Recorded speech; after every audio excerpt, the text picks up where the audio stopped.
on October 20th, 1995. No, it was in the beginning, after everything was over and I came back to Germany and then came back to the United States. I would say for the first 25 years, you don't even want to talk about it. Uh-huh. Because every time I talked about it, went in a little bit deeper, I got flashbacks and whatever. But lately, last 5 or 6 years, it doesn't bother me anymore. And that's why I come out a little bit more into the open. I found that true with many American veterans, too. Yeah, there must be a parallel somehow. I think partly for the American veterans, it's the 50th anniversary commemorations of these things. Right. And it gets all brought up again. And some of them, at least, can then talk about things that they have not talked about before. I was asked a couple of years ago.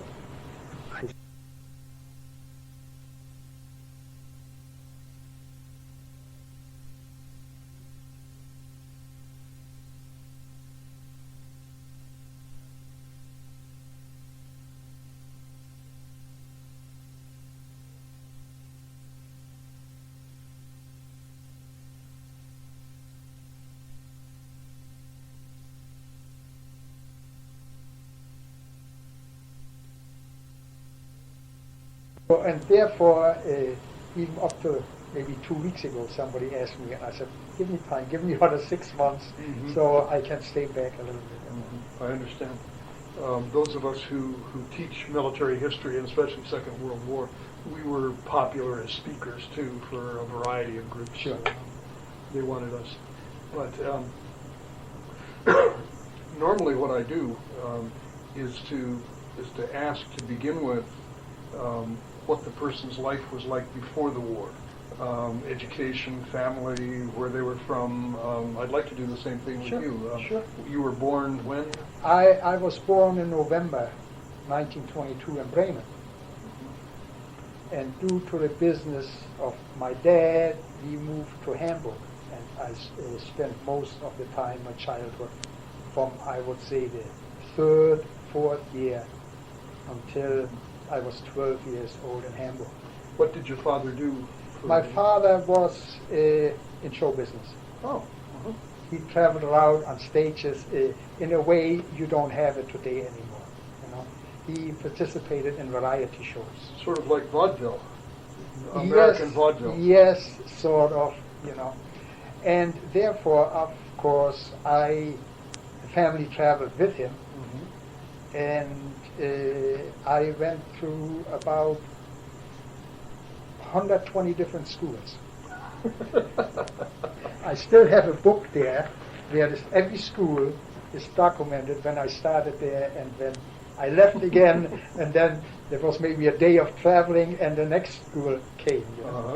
So I think roughly it's 120 schools I went through.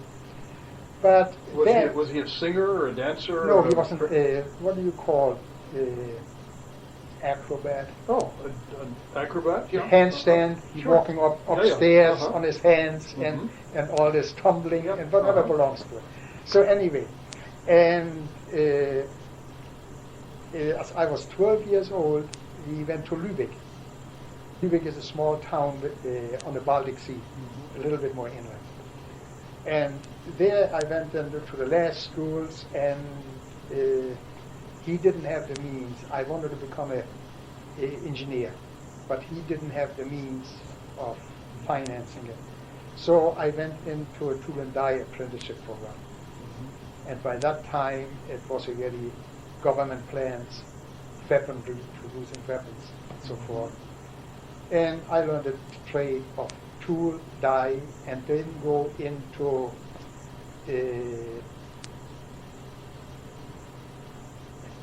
gauges, making gauges for the industry, all kinds of and so forth.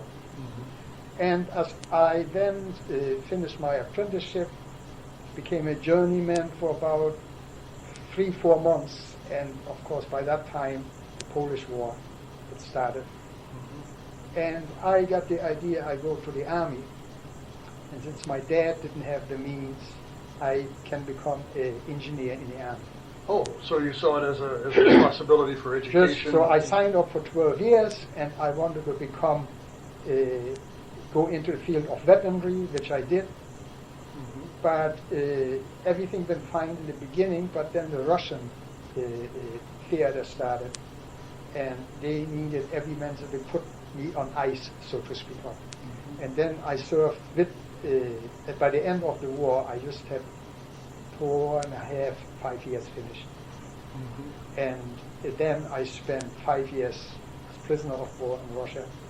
And of course that counts towards the 12 years, but I never finished 12 years. After 10 years everything was over, so I came out with nothing.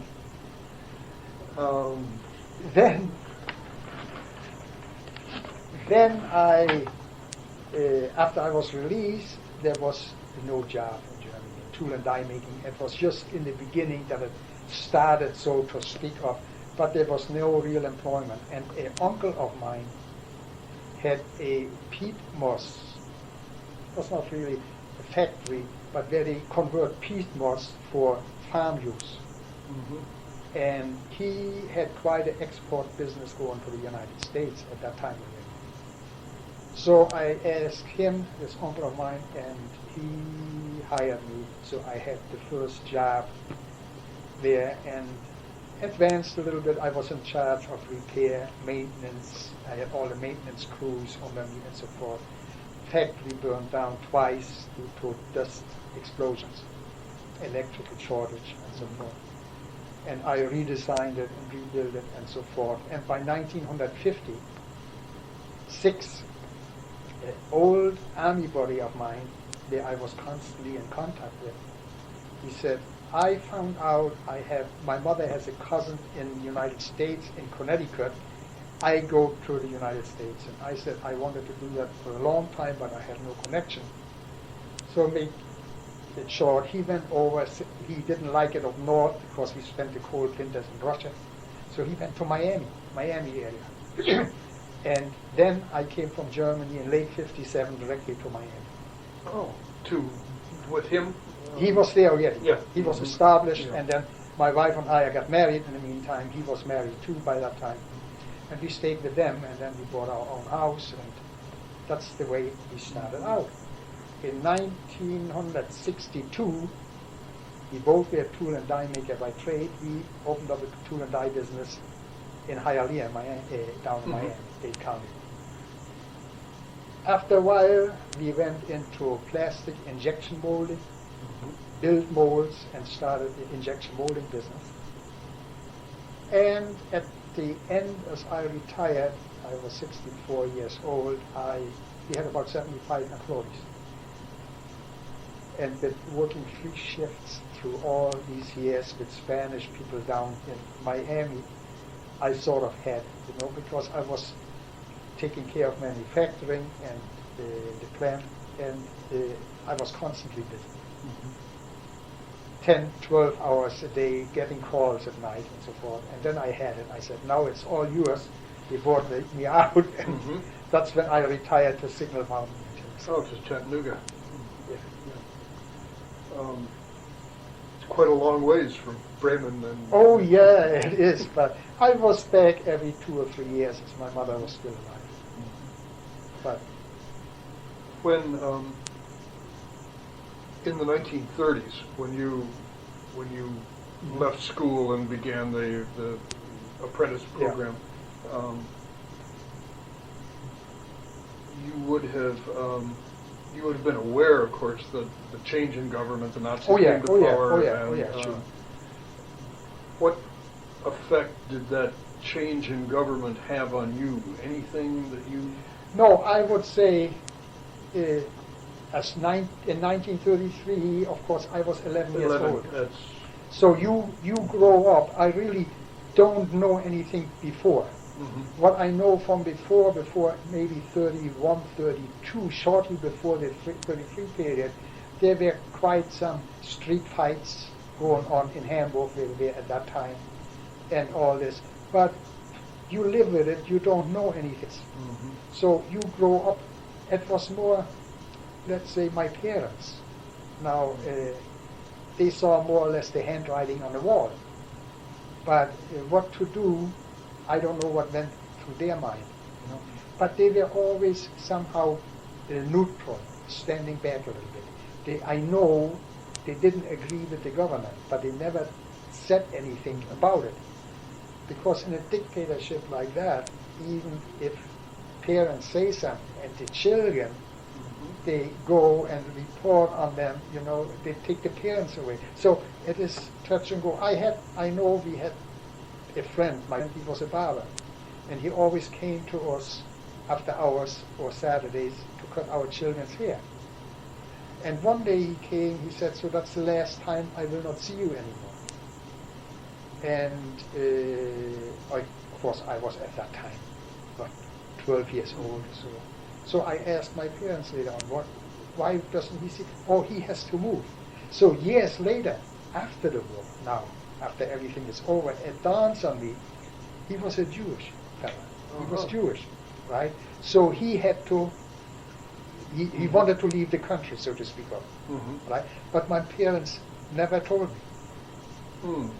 You know, it might have been a little bit dangerous, or, you know, once these parents say something, the children start more questions, right? So they said strictly, he has to leave, he wants to go someplace else, and that's it, and we settled for. So this is just one of the things. Or my dad saw the handwriting on the wall, and there was an organization at that time called Stahlhelm.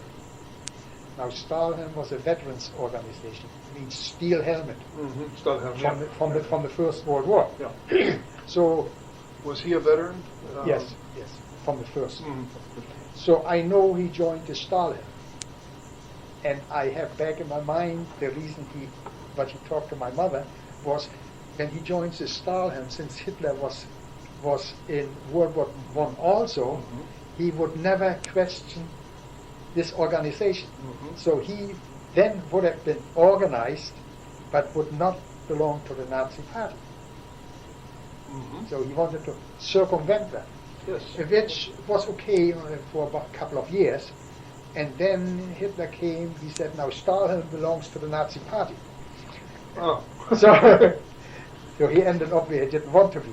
But, you know, those were the ways you were guided around and led around. Like I was never in the, what you call the Hitler Youth. Hitlerjugend?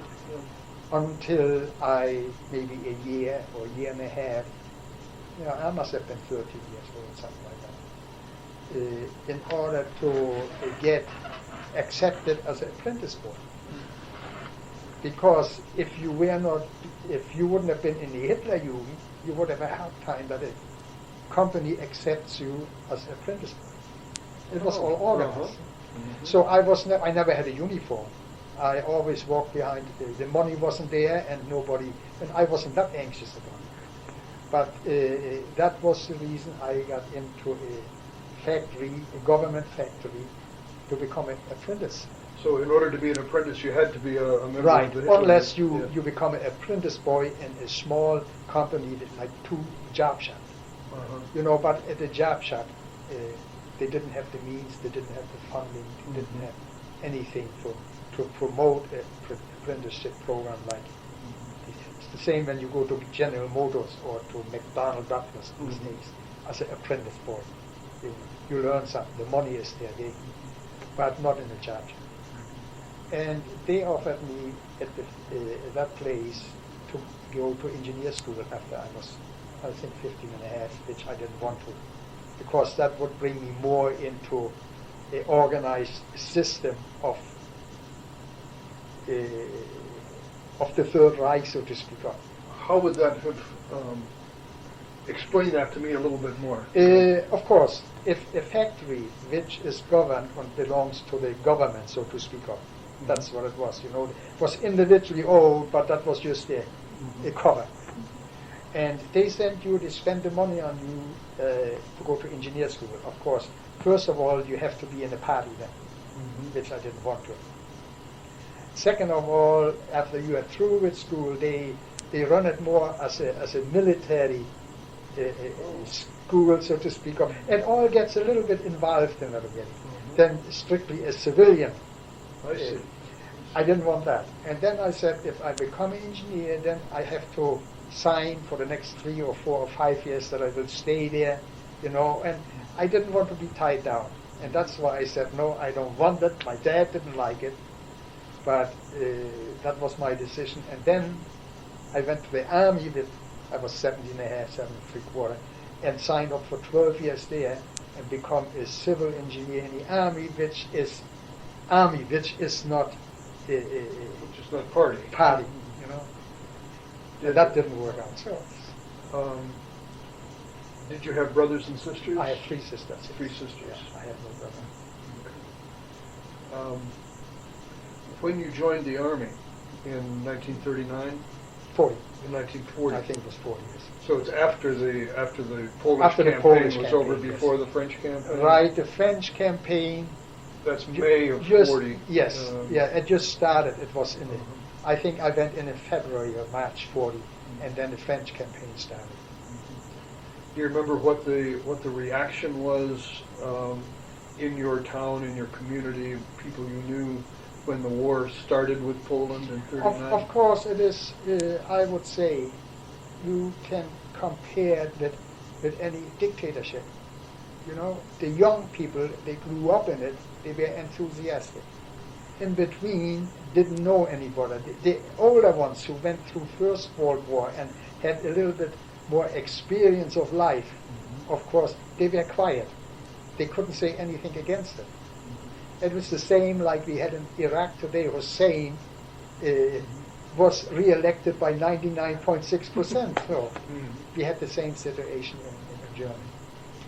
But you cannot forget the background why Hitler, in my opinion, became so popular. I think the starting point of all this, how it came about, was the treaty in Versailles. I think the treaty in Versailles somehow set the stage already for a dictatorship that took place in 1933. Because from Versailles to 1933, all you had were fights, poverty, inflation, unemployment, right? And here came 1933. There was really nobody in Germany who could take the helm of the ship because they all tried it already, and they were not successful. The only one what was a successful thing was the first inflation, I believe, in 22, 23, 21, I think. something like that. And I read that this was done on purpose, the inflation. I don't know, you read about it. It started as a resistance to the French occupation Yes, of the Rhineland. but it was also the Versailles Treaty demanded of Germany paying X amount of dollars to France in German money. They didn't say anything else. They said a sum. And here they came with the inflation. The mark went sky high, and they paid it off in inflated marks. That's how they got rid of it. They couldn't get rid of it at all in the first place. They started the second boost in the inflation, and that took care of it. But then here came Hitler in 1933. With number one, he was an excellent speaker. Even so, all dictators speak for hours, but he was an excellent speaker, number one. Number two, he provided jobs. And nobody cared what jobs, what was the background, why these jobs were created, that he had in mind already building of an army like that. But jobs were created, people made money, people could live. They had to keep quiet, yes. But that was the price, was I think an easy price to pay rather than living in poverty. Oh, yeah. Right? And that's how he got the masses on his side in the beginning. When you joined the Army, I don't know anything about what that process is like in Germany. I know from talking to American veterans sort of how it goes. If you could tell me sort of step by step. You filled out an application. You got an application from a recruiting office. Number one, if you want to go as a volunteer like I did, you get an application from the recruiting office, you are called upon for interview, you're called upon for physical, and that's What it. was the interview like? What did they? It was only short. Uh-huh. There was not really much what I remember that it was outstanding. It was a regular, when were you born, how old were you at 33, and so forth, you know, and they maybe made a background check. But don't forget, where I volunteered to was the old regular Army division. Now, I was recruited into the 22nd Infantry Division, which, of course, I wanted to go high-tech. I wanted to go to an outfit which is all motorized and all this. And at the recruiting office, they said to me, today everything is motorized. Don't worry about it. They lied. They lied. So I came in, I reported, and before I went into the camp, I saw somebody with a wheelbarrow full of horse manure. So I knew my...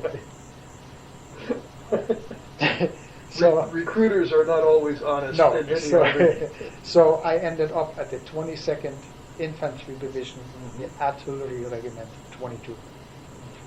And this was the old Army division. Had nothing to do with the newer armies, with the specialized forces, with the SS. We didn't know the SS. They didn't have any army forces or armed forces at that time. They were not that far. They just started out, yes, but not in that. And then You went directly to the 22nd Infantry, or did Right. you go through some kind of basic training? no, I before got that? that. I got You got that. That was in it. the division. In the division itself, you got the training, and that was at that time they had the French campaign going already, and the 20th Infantry Division, they were involved in the glider in Holland, Belgium, where the gliders went in, they dropped the air, the troops there. They were involved in that, our division. But I was too young, so I too green in there, you know. Right. And then they came back, and then it started. I went into the special training about weaponry already in the division. In artillery or In all artillery. weaponry? In Right, artillery. What was your basic training like? What did they do with you Oh. the first days that you were there? Or you go through a boot camp, like anything else. You know, you got to learn to walk. You cannot walk. You know, you have got to learn how to salute because you cannot do these things. You know, that's all step by step, and it lasts about 4 months. 4 months. And then you are Was it pretty rough? yes, right. They take you out to field exercises, and like the same thing they do here now. You know? It is just that you learn, like I said, how to walk, how to talk, how to salute. That you learn the discipline, you know, and all this. And then started the Russian campaign after the France. Yes. So that would have been a year after you were Yes. in the Army for Well, a it was year about, then. yes. So you were in an artillery regiment. I was in artillery regiment of the 22nd Infantry Division. What sort of guns did you have? We had 105 millimeter Yeah. howitzer Mhm. and the 150 millimeter. Every artillery regiment has 4 batteries, they call them. Each battery has 4 cannons or Yeah. 4 guns. And 3 of them have light ones and one has heavy. 4 heavy ones. What were you? What was your job? Repair and maintenance. I was brought up in repair of maintenance of all weapons the artillery regiment has. So you weren't working on a gun crew? No. I helped out basically, you know, but I was not working at the gun crew. I was not assigned to a gun crew. That was also. Yeah. And I also went through training as a weatherman. Oh. And I went through training as a, what do they call it, a Rechner. Then there is one in each battery, yes. You have to translate the commando you get from the forward position of if you have to correct the gun. Mhm. You have to, the distance you got to correct in not the degrees. There was we had 400 degrees was the total circumference, and you had to go 1 degree this way or this way, and then the weather report came in, and from the weather report you had to figure out the height of the gun, of the barrel you have to The set, elevation. the Yeah. elevation, and so forth, and get that over into a drum in lines also, in numbers, and so forth. Did they also, before this, did they train you as an infantryman as well? Were you given Partially, weapons training? partially. That was in the boot camp the first 4 months, Uh-huh. when you got the infantry training. What sort of weapons were you trained with in the infantry training? Oh, we had the old carbine, Mhm. and we had the machine gun, the 34, Yeah, the the MG-34. MG-34. Later on, we had the MG-42, Yeah, yeah. and that's a different story. Mhm. 42 spit out too many bullets. You couldn't get enough. Couldn't get enough ammunition to... We had the ammunition in the belt, Mhm. and we left one out every 20 or 25 or 30 rounds, so the gun would stop automatically. Oh. So you uh-huh. couldn't run it all the time. So, but anyway, basically training there, and as I was an apprentice boy, I was involved in a little handheld machine gun, submachine gun, Mhm. little one, all aluminum. The paratroopers had it. Was Oh, I developed don't think for it. I've seen one of those. Yeah, it was a dangerous one because it was designed very well, but it was very dangerous. You could shoot. You hit it on the table like this, and it started shooting. Oh. There was no safety on it. safety They on came it? with the safety. They came later. Oh. The design was very rude, very simple, Mhm. and there was no locking in there. It was just the chamber went just forward, fired, and went back again. And due to the delay of the spring, the size of the spring gave enough delay that the bullet went out before the recoil started. So it was a real, and then you hit it on the table and the spring collapsed a little bit and picked up around and out it went. Many times we shot into the bunker there in the ceiling. So they were dangerous, Yes. but yes. they were good. They held up well? They held up well. You could throw a handful of sand in there, they were still shooting.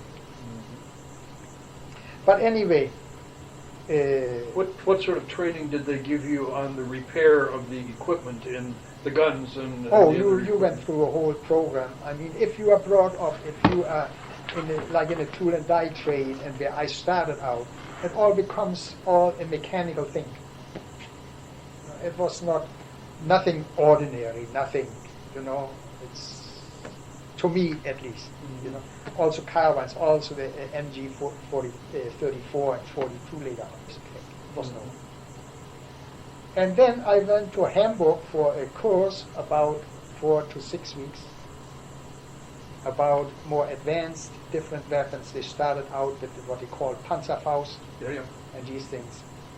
So I got the inside of that and came back to my division, to my regiment again after 4 or 6 weeks.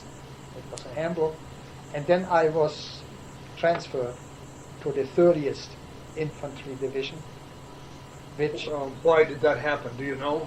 the 22nd at that time was in the campaign of the French campaign, didn't go right away into Russia. Mm-hmm. And the 30th, they had some casualties, of course, due to the war in Russia, Mm-hmm. and they were in need. So I was sent to I was transferred to the 30th Infantry Division, at the same to the Artillery Regiment 30. Were there quite a few in your unit who were transferred at the same No, time? I think or we were about 10. about 10? Yeah. All of them from the artillery to the artillery? Yes, right. But as we arrived in Russia at the headquarters of the 30th Infantry Division, we went transferred from there to the Artillery Regiment, and then we went spread throughout the regiment. Mm-hmm. So, and that's how I ended up in the 30th Infantry Division, where I arrived the war started. When was it? June of 41. 41, and I arrived in, I think, February 42. Oh, so they were they in the north towards They Leningrad were, and Moscow? They were between Leningrad and Moscow. Uh-huh. There is have you read about Demyansk? Demyansk pocket, yeah. Pocket of the, that's where I was in. I was directly flown into the pocket of Demyansk.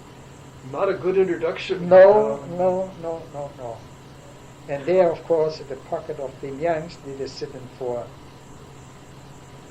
that's my memory, but we were surrounded and we were supplied by the Air Force. By the Luftwaffe.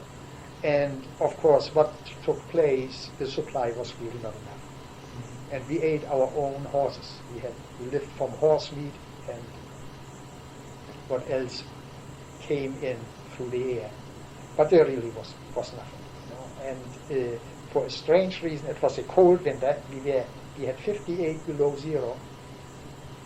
Wind coming from Lake Ilmen was the north of us, and it came just over there and blew everything. And we stayed in the pocket until they came from the outside, and from the inside we opened it up. What sort of uniforms did you have? Normal army uniforms. Warm enough? No, there was nothing. We had more casualties due to frost than due to wounded, due to actions in war actions, because there was nothing. Yes, the Russians, they brought some Siberian troops in, and they attacked sometimes, but all little things, you know, there was no real... No major assault. No major. It was spotted here, spotted there, and there, something, you know, but our problem was just that we didn't get supply in, and our problem was that ammunition was short, it was cold, it was bitter cold. Yeah, you didn't have enough ammunition for the guns? Yeah, we had enough, but barely. We had to conserve, you know, and we had to be careful. That means by being careful, let the Russians come close as possible before you fire, right? And then we have in our guns, the projectiles, you could set a delay action. So what we did mostly, the delay action is you have the barrel at a certain elevation, flat if possible. You shoot of maybe 3, 4, 5 kilometers. They hit the ground, and since the projectile comes on a flat angle, it jumps off the ground and then explodes. That gives you the delay. So you have the shrapnel effect. Shrapnel out. Right. Yeah. So what we had to do and what we did, we didn't have the guns elevated. We had it at a negative angle and shot into the ground about 250 meters from us. Right? And That's then too- have them explode. That's too close. Yeah, but that was the only defense we had. That was the only thing we could do. And then the Siberian troops, when they come in on skiers, you know, the infantry, the front line, mostly let them run over, and they started shooting from behind. And they came as a surprise attack. You know, and then they penetrated the infantry line, and all of a sudden they were in front of us. So this was the only means we could do. Have a negative angle, shoot about 200 meters into the ground, that they jump up, explode. And I know enough about artillery to know that that's not the way it's supposed to work. No, it is not supposed, but that's the only way, Yeah. the only means. I imagine the cold affected the guns. Did the guns Yes, work? we found out that of course, a gun you keep clean and oil it, but we couldn't put any oil on the guns. You know, the oil froze. Got too stiff. So we learned real quick that we had little tin cans where we put holes in there and we put wood in there like charcoal, and we hung that under our optics. It was always a little bit warm that the optics couldn't freeze up, that you could turn them. And the guns and everything we just left without oil. Matter of fact, the fine oil you get for guns, it is real like a table oil, you know, it is real clear.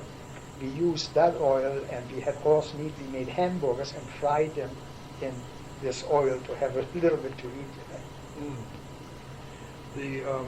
The hydraulic system on the guns worked all right. Yeah, even though there was no problem. They really, don't forget the hydraulic system at that time the seals, whatever you have in there, was leather.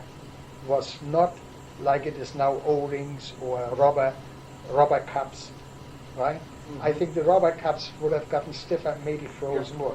But at that time, all the hydraulics were leather seals, and this advantage of leather seals is you always have to keep them tight, they start leaking and so forth. But no, we really didn't have a problem. As long as we kept the oil away from the guns. The machine guns as well as... Were you usually under Russian artillery fire in Yes. the pocket there? Right, That was, right. But even that was scarce. We had months, weeks, I would say, maybe even months, 3-4 months, where we had no action at all. We were just sitting there. just sitting there being There cold. was- yeah, there was just no action whatsoever. Did you dig bunkers into the Yes, ground? we had to live in? we were in the swamps, but we had bunkers in the ground. And the funny thing was, the snow was tremendous the first winter in Germany. And when we went out and cut trees down for firewood, of course, a soldier is lazy. He just stands straight up and cuts a tree. He doesn't bend down and cut it on the ground. We are standing up and cutting a tree down for firewood. Fine. And then after the snow melted, the half a tree was still there. I don't want to say, but 6 feet, you know. A lot taller. So then than we knew how deep the snow was. You know? Uh-huh. And the funny thing was, of course, when you had to go out and relieve yourself, you go behind the next tree or whatever is there. And one morning, somebody came and he was all upbeat. He said, "Boy, I was out, relieved myself, and I could make a hole in the snow." So that was a sign the real cold winter was over. The spring is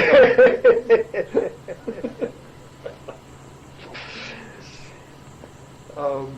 When you were, the pocket was cut off until the spring sometime. Yeah.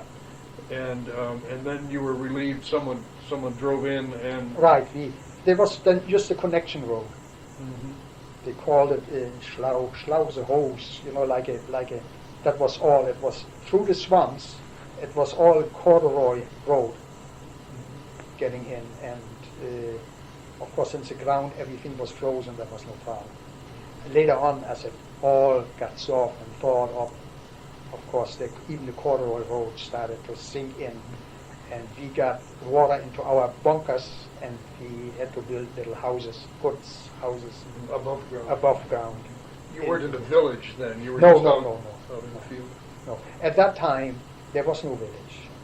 You know, many of the there were villages. Yes, I shouldn't say there was no village, but due to the action, to the during the war, the advancement and so forth, the villages, number one, were practically not there anymore.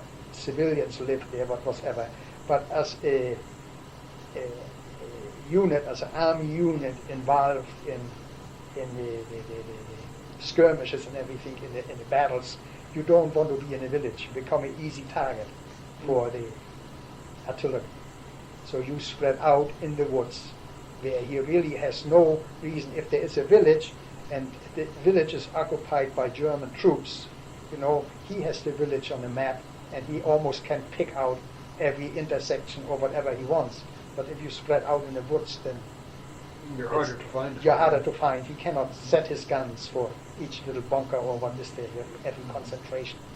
So you don't do that. You live out in the... And as we went out the pocket the next winter, and of course, there was an unfortunate thing that the early thaw came.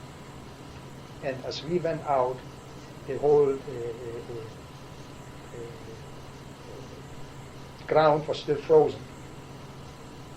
And while we were moving backwards through the Schlaute, through the connection road, it started to thaw. And of course, since we were in the middle of the swamps, we almost dead. Because the guns are heavy and awkward. And They're they'll heavy, sink, and- awkward, and unfortunately, before we moved out, everything that could have been moved was moved. And our guns were set on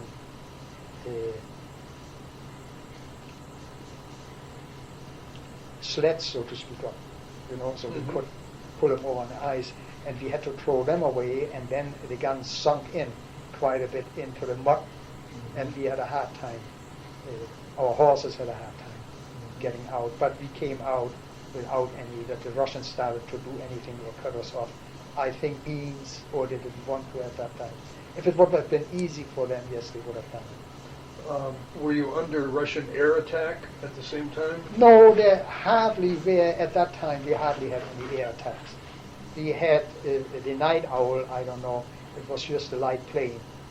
Night owl? The night owl, yeah. And we also called it the coffee grinder. Uh-huh. Yeah. Mm-hmm.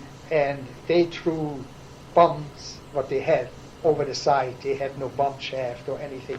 They were more harassment or anything to us than... Try to keep you from sleeping and... Right, and all this. I know at one time we had a Russian machine gun and we fixed it.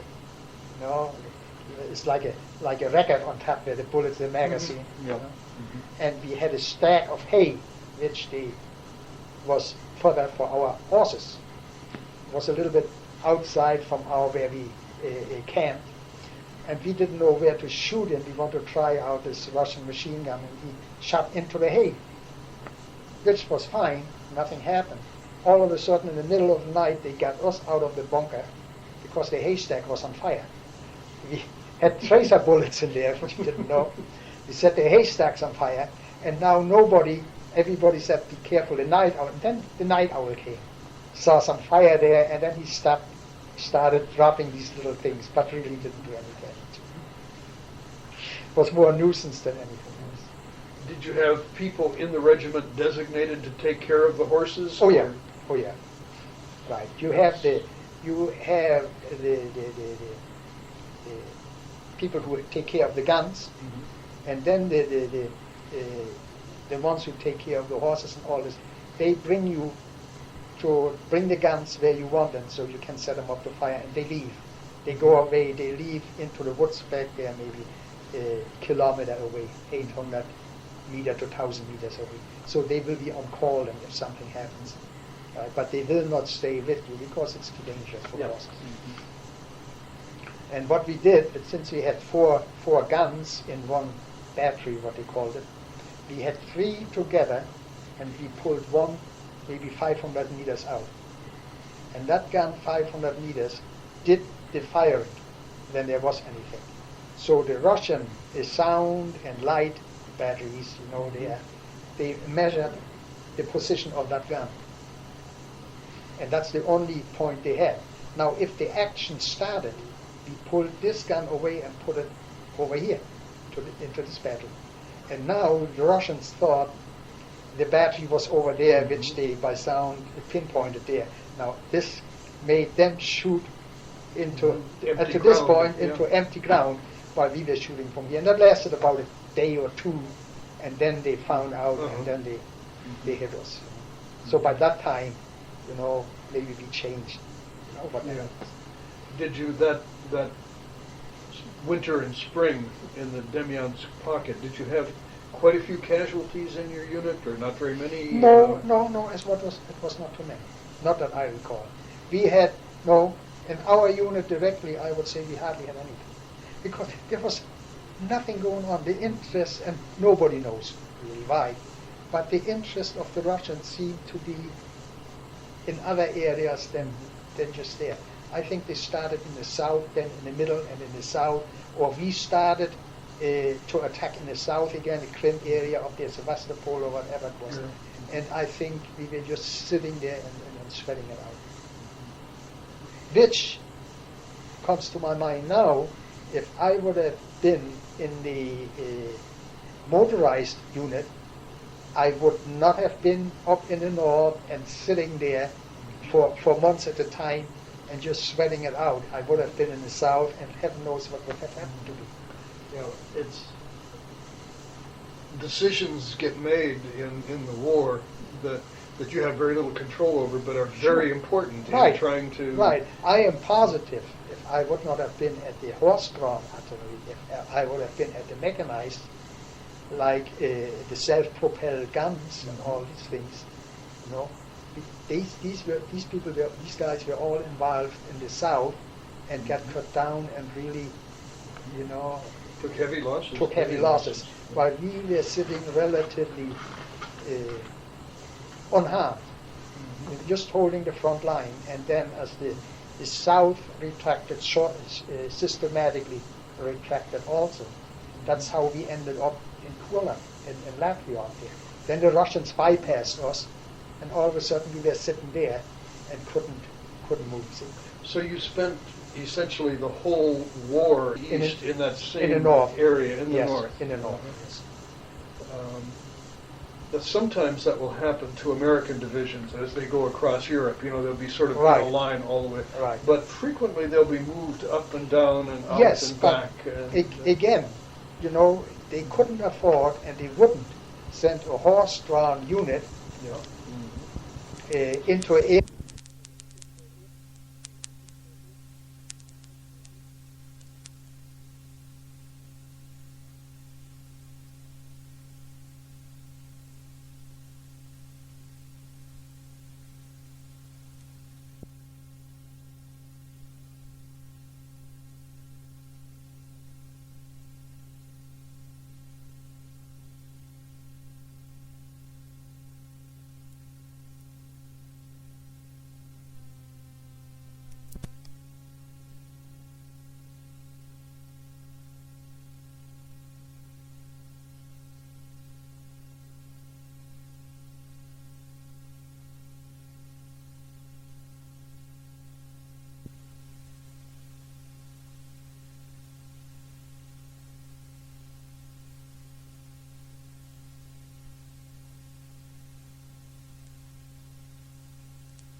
get back to your war. Okay.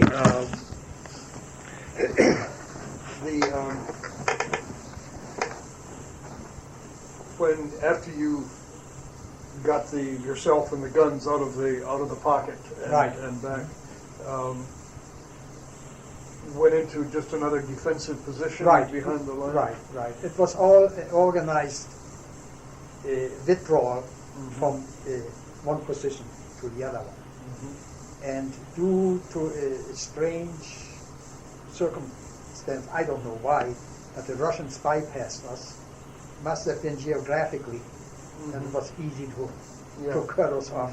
We were sitting in, what was it, Latvia, Courland, and that's where there was nothing going on anymore. Absolutely nothing. As we were in the pocket, the Russians started to attack. But I think they had only secondary troops there. By that time, of course, we knew the end has to come. There was nothing. And since we were an old army division and we had these old generals in there, not the new ones, the Nazi generals, so to speak of, you know, they were mainly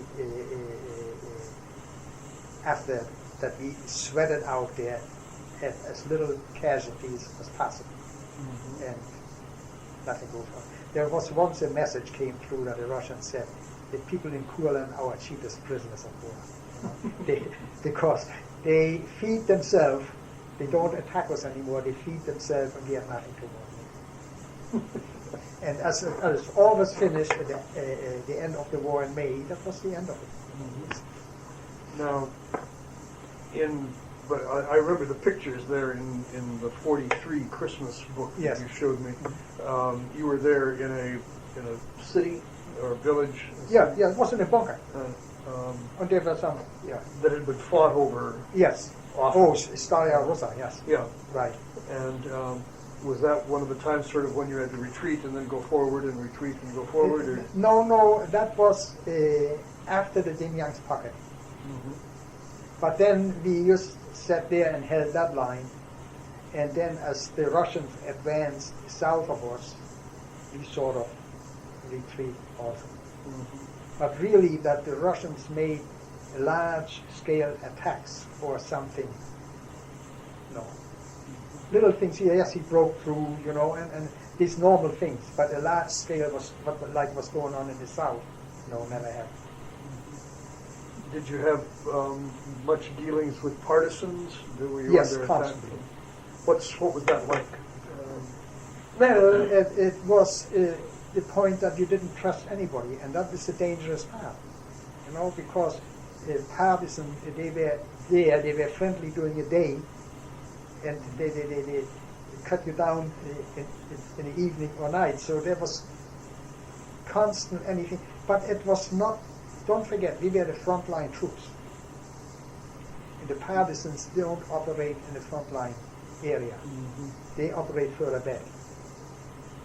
So you were close enough to the front. So We were always a kilometer behind the front line. Mm-hmm. Then the more forward your guns have, the further you can reach into enemy territory. Mm-hmm. You don't want to sit back 3 miles or 3 kilometers behind the front line. That gives you only a range of 6 kilometers into the Russian territory. So you want to be as close to the front line as possible so you can reach in further. But not so close that you're going to lose the guns. Not so close that you lose the guns. Mm-hmm. It's sort of a nice balance. Yeah, it is. You got to leave it up to the staff to make that decision. I imagine you got to know the people in your unit very well. Oh yeah, because you live together day and night, be together and all this. So it is. Do you remember any of them particularly? Yes, I have one buddy of mine is still in Miami. Oh. In fact, as we two started a business down there, and he's still there. He's a year younger than I am, and we were together since 1942, I would say. He came later to our unit until now. So we are like brothers. I knew his family, he knew my family, and we still have contact, loose contact, but a contact which will never be cut. If I need him today, I give him a call, he will be here tomorrow, or vice versa. So, but everybody lives his own life, of course. Those are like that. Yeah. So, yes. My wife sometimes said, "Don, why didn't you call Günther again?" I said, "Oh, I called him 3 weeks ago." So when I feel like it, But it is always there. The contact is always there, and one is always there for the other. There's no question about it. Are there others from that time that stand out in your mind that you No, remember? not really anymore. I visited one once, but just shortly. But no, at all. Matter of fact, I said the other day to my wife, I said, it really is a shame. Either our old division, the people who live, division is always from one area, so to speak. Mm-hmm. And that they never had a get-together, somehow a reunion. Either they had one and they missed us here. It could be. But this buddy of mine, he still has contacts over there, maybe one or two more persons that I know them also, but not direct. And it never materialized. And so basically it's a shame, We never Yes. had a reunion. And if there would be someone call, I would be there tomorrow. But I cannot I cannot get anything going from here, Mm-hmm. And I know the little towns, our division, the 30th Infantry Division, their headquarters was in Rendsburg. That's close to the Danish border of Schleswig-Holstein. Yeah. And I know many people from that area. They had farms, little farms and all that, because of horse-drawn artillery. And I know they all live in that area, but I really don't have any contact. And it would have been nice. Mm-hmm. But then, don't forget, the wartime was from 1940 to 45, speaking in German. But after that, the prisoner of war came. And of course, that time then most likely overshadows the other one. First of all, it is later, so to speak of, and second of all, it overshadows because it was more hardship. It was really, besides in a real war, you can get shot, But there is not always iron in the air wherever you go, and there are periods of months where there's hardly anything, at least in our area, like I mentioned. And then there is a skirmish which might take 2-3 weeks, and then it's over again. Because it was not a war in the north and in the northern part, like attacking and You know, Mhm. it was it was more war out of entrenchment, so to speak. Now, when the unit that you were with surrendered to the Russians in the spring of '45, Yes, May 45. May of '45, what happened to you then? Did you march east? Yes, yes. We, of course, we stayed in our area for about 4 or 5 more days, and then orders came from TAP, to get ready and take all your weapons, whatever you have, and march. It was all laid out, and then we marched through our lines, through the Russian lines. And then, of course, there was a point where you got to put the ammunition you had here, you had to put the weapons there. What did you feel? You're feeling lost. You are feeling, first of all, it is quiet, hardly anybody talks. Because everybody now has his own problems, his own imagination, and wonders what will happen in the future. And you are at the complete stage of you are lost. Now. I have to say, as we went through the Russian front line, I'd like to point that out, there was no bad feeling, because we were the ones, the front line itself, in the next 2 kilometers, so to speak of, we were the ones who were shooting at each other, killing each other, not knowingly, but indirectly, right? And we were the ones where everybody was happy it was over. We didn't say hello to each other, but they were relieved, we were relieved. And you understood each other. And we understood each other, and we knew everybody was more or less thinking the same thing. They thought, glad it's over. We said, glad it's over. But we went into a future where we really didn't know what would happen. Had you heard rumors about treatment of prisoners, or? Yes, but we had rumors. It was told that when you get into prison, what will happen. But was all in our opinion. 40-50% was propaganda. Because don't forget, we were a regular old army division, and we sized it up as such that there a lot of propaganda was involved. Now the SS divisions, they might have thought different. They might have thought 10% might be propaganda, 90%. So anyway, and no, there was nothing until we were marching the first night on the Russian side. They were all happy. They were shooting their guns. We were standing in the road and walking towards nowhere, no sleep, nothing to eat the first day or so because organized. Until we ended up in an area where they had quite some horses, German horses. They were captured also. They had to take care of them. So the first 2 months, 3 months of our prison time, we spent in tents tending the horses. Lead them out to the pasture, made sure that they had enough to drink, that they had enough feed, that they could graze and everything. And nobody really bothered us. Nobody really bothered us.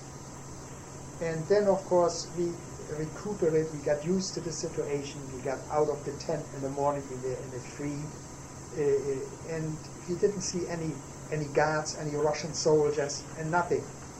We were under the command of our own old commanders. Had nothing changed. So we thought, no, this is prison time.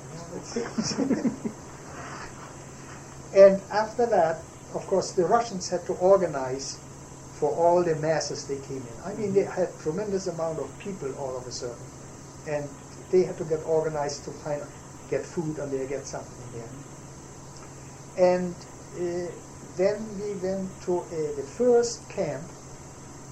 No, then we were marched from there to the first camp.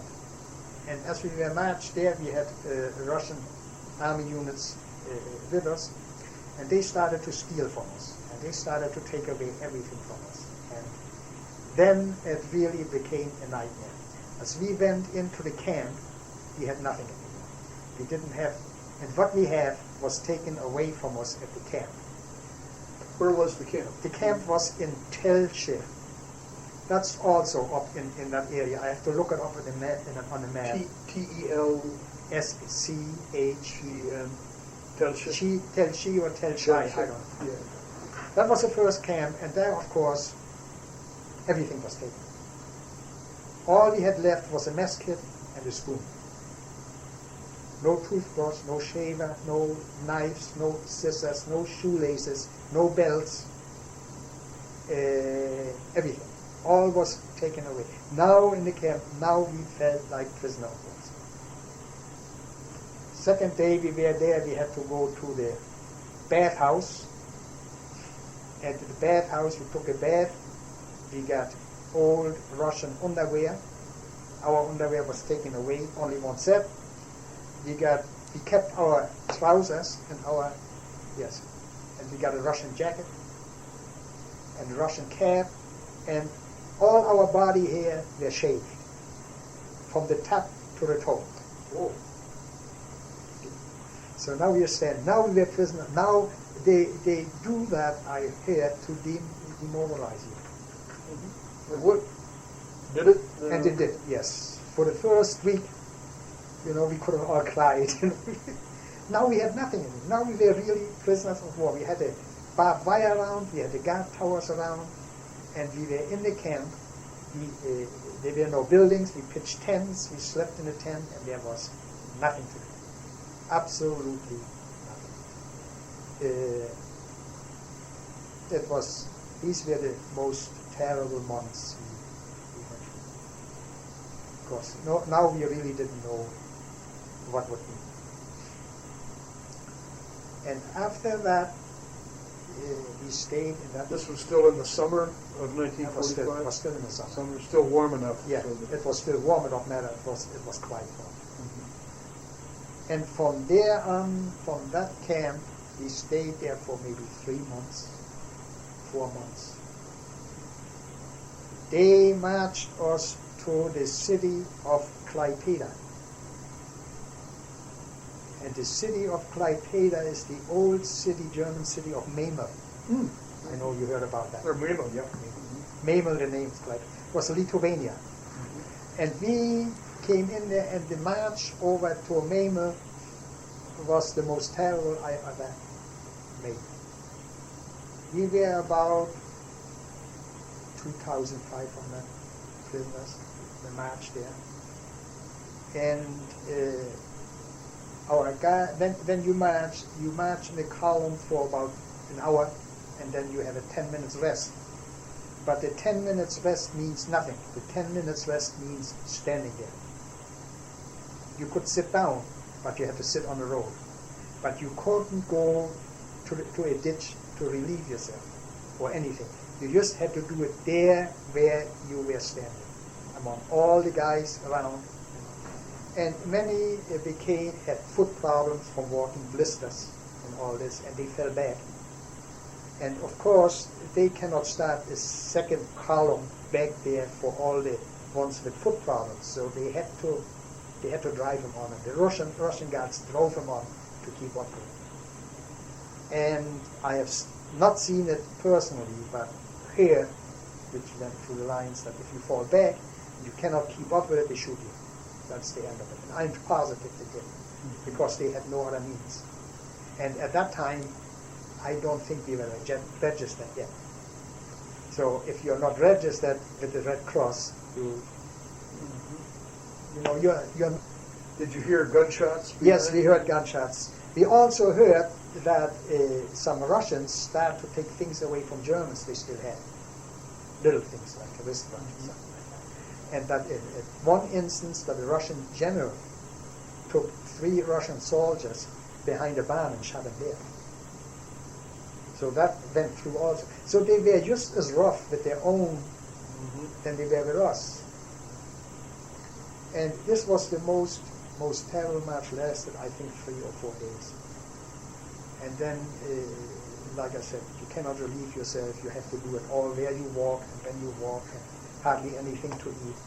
Sleep in the field at sleep night? in the field, you know, and while you were sleeping in the field close together, the Russian guards run through it, and you had your little bag, what you had under your head, right? And you had one blanket.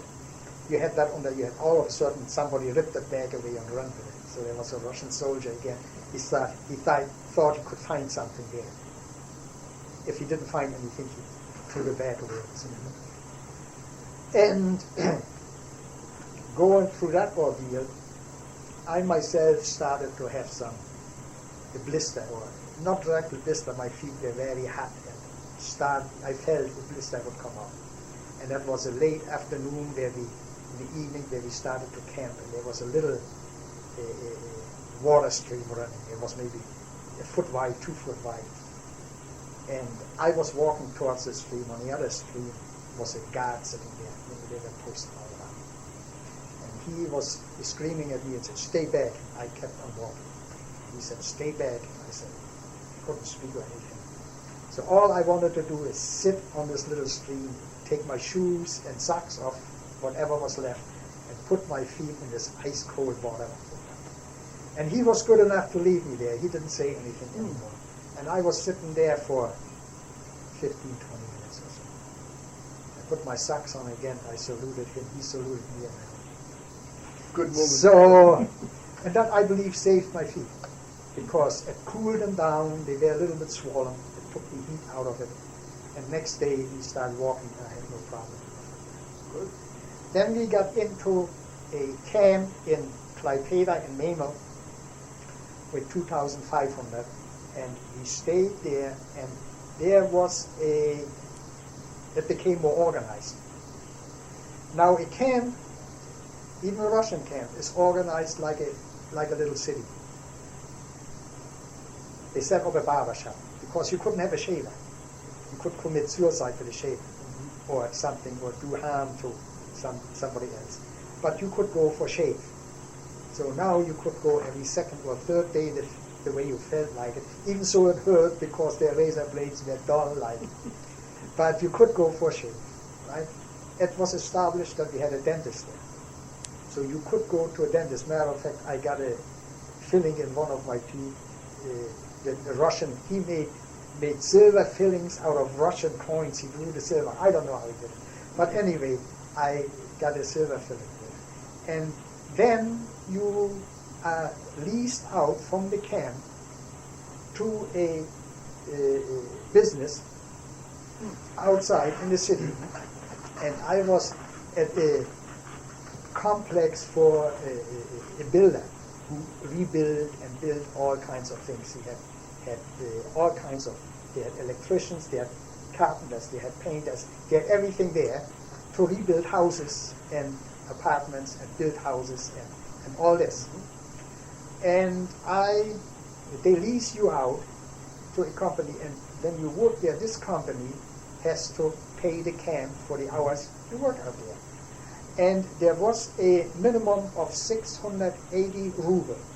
If you made 680 ruble a month, the camp would take that money for room and board. And whatever is over 680 rubles, they pay you out. Up to 150 rubles a month, and the rest goes in a savings account. In that camp, I was working outside, rebuilding the gymnasium and the lyceum in Memel, and I was specialized in heating systems, centralized heating systems, steam heating and warm water heating. Mm-hmm. So now I had contacted civilians, and now you could deal with it. Now you could do them a favor. Now they gave you a piece of bread or whatever it is. So therefore, that prison time, that area in Memel was quite good. Mm-hmm. It also changed at that time that you were not escorted by the Russian army anymore. The Russian army kept you in the tent. They manned the towers around and so forth. They had a guard there. But soon as you were released to work, the business who picked you up, they had to send civilian guards. Now we had civilian guards. And once in a while, if the civilian guards were not there, or They paid the army escorted us. But they developed a certain relationship that these people, they have nothing to eat either. So if you went out and you had a job on the side, you went to the guard, the job there and there, which brings me 50 rubles. He said right away, how much do I get? And I said, okay, you get 10, and then he let you go. But don't forget to come back on time. I know we'll be here on time. So then you had a private job doing something, you came back, you gave him some money, and that kept on going, and it worked out real well. We had people in the camp. We had one who was a singer, a tenor, and the other one had a band, and there was a third guy with them, and they tuned pianos. Because all the city in Memel, the buildings were occupied by Russian people, not necessarily from the army, but their families and so forth. And they had pianos there, and they had to be tuned, so they tuned pianos. And it's just one of these curiosities, they had a little dog, these three guys, a Spitz, a white Spitz. And every morning they went out, the dog went along, and every evening they came back, the dog was in the camp again. The guard didn't say anything, they knew it already. Got counted out, counted in, the dog went along. And then they started to sell the dog. They sold the dog for X amount of dollars to a Russian family. And it took about 3-4 days, the dog was in the camp again. I think they sold the dog at least 3 or 4 times. See, all these little things you dream of because basically you got nothing to do. The food in the camp was bad. The food in the camp was a quart of soup a day. And about 8 to 10 ounces of bread. Not enough. Little piece of butter like you get in a restaurant, you know, and a tablespoon full of sugar. And that was the food in the camp. And you couldn't really exist on that. It's not only that, they had potato soup. You ate for 2-3 months potato soup. Then they had tomato soup. You ate for 2-3 months tomato soup. Then they started to have fish soups with a little bit potato and a little bit of tomato in there. They scaled the fish. They took the inside, the gut out, and they threw the whole fish with head and everything in the pot and cooked it. So when you had fish soup, you had the tail in there and the bones, and you threw it out, and everything was in there. The eyes from the fish and everything was in there. So if lucky enough, I have seen people, they normally weighed 160 pounds, went down to 90 pounds. I've seen people, they were so waterlogged, they looked heavy and fat. Because there was a saying, if you are waterlogged and you are sick and you are not of benefit to the camp anymore, they sent you home. And people thought they would go home this way. So what they did, they ate salt to retain water and blew themselves up. But very rarely I heard that somebody was sent home because of that. Did you know anything about your family while you were No, in the camp? no, not the first year. I wrote finally after 1 year, we got the first cards, and it was 1946 where we got the first card. And I could write the first card at home, of course. Then they knew where I was. But you didn't know if they had survived the war? No. I knew only from the last moment, the last letter I got from my parents, I still was in Kurland. Oh, okay, but you did get mail. But up to that, let's say, for a year and a half, there was no contact. Right. And of course, I assumed that they survived because they lived in the city of Lübeck, and Lübeck got the first air attack in the war, and then Lübeck was never attacked again. And as far as I hear, not officially, that Lübeck was the town, was declared a Red Cross town, where they had all the connections to Sweden, which was neutral over there, with the Red Cross through. There was a channel somehow. It was said that Lübeck was never attacked because of that. I have no idea. But for whatever reason, But it for was not. whatever reason, Bremen, Hamburg, Berlin, Oh, yeah. and everything, Kiel, I believe, but Lübeck was always left out. So I assumed then that my parents, everything was all right. I didn't fear so much of that. I think they had more hardship, not knowing that, more problems, not knowing where I was. What did your father do after the war? I mean, there was not a task for music hall players. And he was too old. What did he do? He went into a business like carnival business. He had a carousel. He had a merry-go-round. Mm-hmm. And he went into that area. And then, of course, retired. Did you stay in Memel for quite a long time? From Memel, no. In Memel, I stayed about 2.5 years. Quite a long. Yeah. And then we were sent from Memel to Klin. Klin is a town near Moscow. And German prisoners rebuilt the main road from Moscow to Leningrad. And Klin, which is just on the outskirts, I don't know how many kilometers from Moscow, there was a bridge to be built over a river. And I came from the camp of Memel to this camp, and it was a camp where you had nothing. It was way on the outside, nowhere. They built a road there. There was no connections, there were no civilians. It was winter by that time, and the bridge already was finished, but it was not over the river yet, it was built on land. We had to finish it up, and there was no extra supply of any kind. I had money in my pocket a little bit, but you couldn't buy anything. And it was one of the camps which was really, really rough. And because of the situation, they needed to be resupplied because they had so many people that died or were undernourished and all this. They had quite a turnover of people in that camp. And there was nothing but sleeping in the barracks, go up to work, come back in the evening, and stay in the barracks. You once a week, you had maybe a gallon of water to wash yourself, and that was about it. So there was the bathhouse wasn't open every day, and so forth. So it was rough. But fortunately, I stayed there for about 4 weeks. And all of a sudden, people came in, and they questioned civilians. There was one civilian, which was an engineer I knew later on.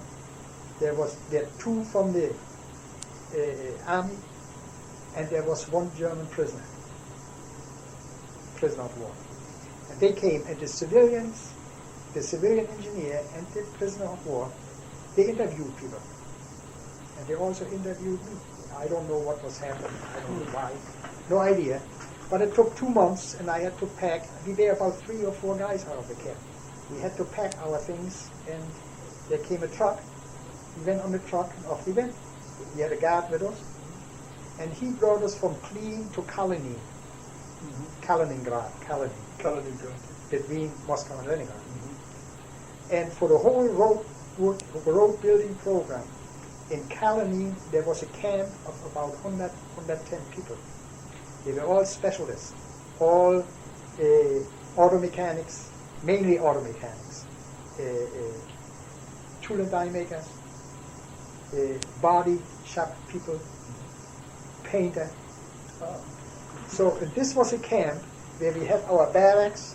We went through a gate right into our working barracks, and where we rebuilt engines, repaired everything from tractors and the Caterpillar tractors we had there, and compressors. All road building machinery was rebuilt there. Mm-hmm. So all of a sudden, after being 4 weeks in that camp, I came into the camp of strictly specialists. And that was the camp. I religiously every month I got my 150 rubles, made my money, We worked together with civilians. Besides we were about 110 people in the camp, and about 90 worked over there. 20 were supporting people, kitchen and whatever. And we were with civilians. There were about 30, 40 civilians working there also. And the engineer who was at that time, he was a Russian Jew who spoke German, and he was pro-German all the way because he wanted them for their qualifications.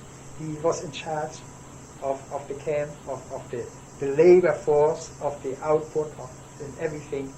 And the guy, the German soldier he brought along for interview, he was a German engineer, and he was in charge. He was the German guy in charge. And it worked out very well. I stayed there, I don't know, 9 months.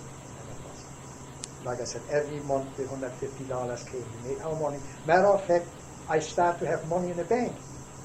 Like they say, you cannot have more than 150 rubles, and the rest goes in the bank. So I tried it, and then my birthday came up, and I wrote a request for 50 rubles for a birthday party. I wanted some extra money, and I got 50 rubles out of my account. So that went for quite some while, and then of course the rumor started soon you will be home, and always went on. Had you gotten any mail from home while you were there? After I wrote. Yeah, you wrote, but did they write back? They write back. They write back. Matter of fact, as I got this together, I have all the letters there from my mother saved it all during the wartime. And in one of these cards, I wrote my mother that otherwise I don't remember it anymore, that I thanked her for a package they sent in from Germany to the prison camp in Russia. So it must be that during the time I got 1 or 2 packages from them. But I don't physically, I don't remember. So from there on, we were sent to Leningrad.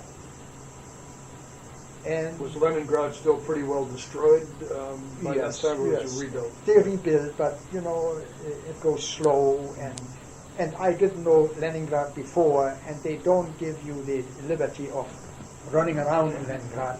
There was a camp on the outskirts of Leningrad, and supposedly we went there to be released. So we came to Leningrad, and there was no release. I am sure that we replaced some in the camp who were released, but we had to stay there. So we stayed in Leningrad. How disappointing. It went from one to the other. If you could read these letters, I wrote in 1948 already that this Christmas I will be home, and so it never materialized. They told you they have to keep you up somehow, and they always promise you, and they are sent now, and then you come, and then it's your turn, but it was supposed to, but the higher authority said, no, you have to wait. And it's difficult. So but anyway, we spent about 3 months, I would say, in Leningrad, working again, but just to keep us busy. There was no money to be made anymore. Mm-hmm. But I still had some money. As soon as I left the camp, you are careful with your money. Mm-hmm. And I think once more I got some money out of my account. But then we went from Leningrad to Kursk, more to the center. And then we stayed Kursk for another 3, 4, 5 months, something like that. And we went to this was outside of Kursk, about 5 miles outside, 5 kilometers outside Kursk. And then we went to a camp inside Kursk. In that camp there were only 50 prisoners. And that was inside the city. That was an old house with a barrack on there. And there was a wooden fence around, and only a guard up front, no other guard around anymore. So on the back side on the fence, there were a couple of boards were loose where we went out. Matter of fact, we went into the city. We went into a movie. We did all kinds of things. Mm-hmm. But there was no work anymore. We just were hanging around. And then it came winter then. And on December 24, 1949, from this camp, we packed our things, we went to the railroad station, and that started our journey home. Merry Christmas. Right. And I arrived at home on January 3rd, 1950. And since then, I have never worked on January 3rd anymore. Always took a day off. You deserve a day off. So, now this is just, in general, the years. I want to point out that it sounds good as a prisoner of war. It was not always. We had bad times. We were hit. We were spit at. We were demoralized. All kinds of things. Sometimes you thought, this is the end now, it cannot go any further. That always went on. But those are times you forget and you really don't want to speak.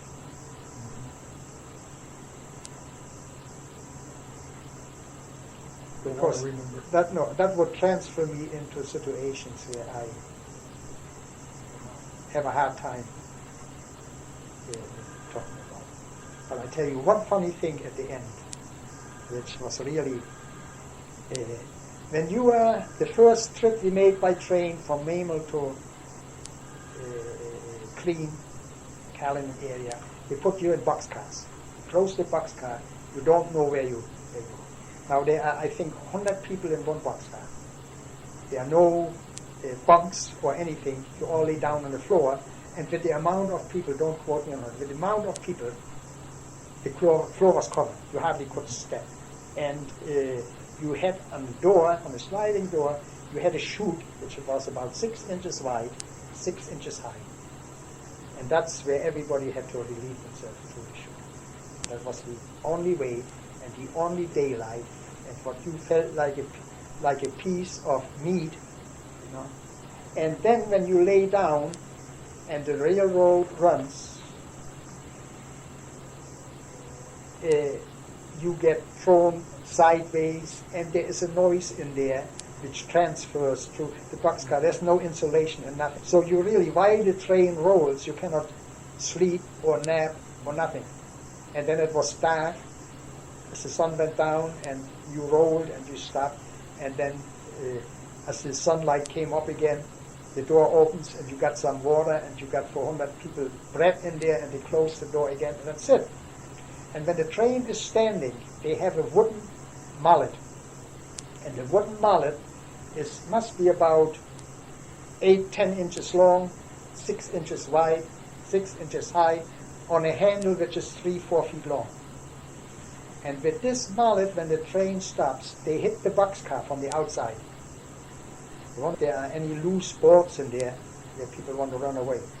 And they hit, you laid, and they hit the floorboard from underneath, and the sides, and the roofs. And it was constantly, while the train stopped, they went back and forth. They must have had 10 guys with these wooden mallets hitting always on the boxcars. You could hear them from 3 boxcars away.